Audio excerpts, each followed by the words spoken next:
नमः शिवाय, जय श्री राम। देखिए, जो बहुत बार हम देखते हैं इस सोशल मीडिया के माध्यम से कि बहुत सारे जो लोग होते हैं कथावाचक जीवों के पास जाते हैं अपनी परेशानियाँ, घर गृहस्थी की परेशानियों को लेकर के, ताकि उनको उनका हल मिल जाए।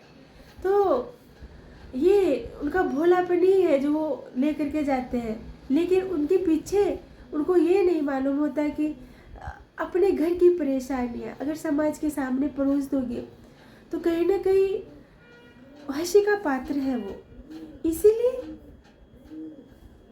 बस कि हम अगर अपने आत्मा के साथ हो ले, अपनी आत्मा की सुने, स्वयं के सारथी खुद बन जाए, तो फिर हम इस बात को भी समझेंगे कि मेरे लिए अच्छा क्या है और मेरी गृहस्थी के लिए अच्छा क्या है। मैं क्या मेरे द्वारा जो चुना हुआ ये कर्म है, ये जो काम है, उस पर मुझे गर्व हो, तभी वो जो काम करेगा उसके दौरान उसको संतुष्टि मिलेगी, काम करने के दौरान भी खुशी मिलेगी। और जब खुशी से काम कर रहा है कोई भी इंसान तो उसका फल भी बहुत मीठा होता है। इसीलिए अपने ये चंचल मन की कभी नहीं सुने। हमारा शरीर के तमाम अंग निरंतर कार्य करते हैं, हमें ये बात कभी नहीं भूलना चाहिए। इसको फ्री मत रहने दो, इसको कुछ ना कुछ काम में बिजी रखो। काम करने के दौरान भी आप है ना भगवान का स्मरण किया करो। अगर आपका मन इधर उधर भटकता है तो, और वास्तव में बहुत बार हम अलग अलग लोगों को देखते हैं कि वो उस काम में ज़्यादा खुश है, तो हम भी खुशी की चाह में उस काम को चुनते हैं। लेकिन ऐसा नहीं है, आप खुद को पढ़े, खुद को पहचाने। हो सकता वो जो काम करे उसमें उसने अपना उसका पसंदीदा कर्म है, तो इसीलिए उसको तल्लीनता से बड़े सुख के साथ कर रहा है। तो आप अपने आप उसी अनुसार पढ़े तो फिर आपको भी वो तल्लीनता, खुशी मिलेगी। फिर जब आप अपने स्वयं के सारथी बन जाते हो तभी आपको इस चीज़ का एहसास होगा।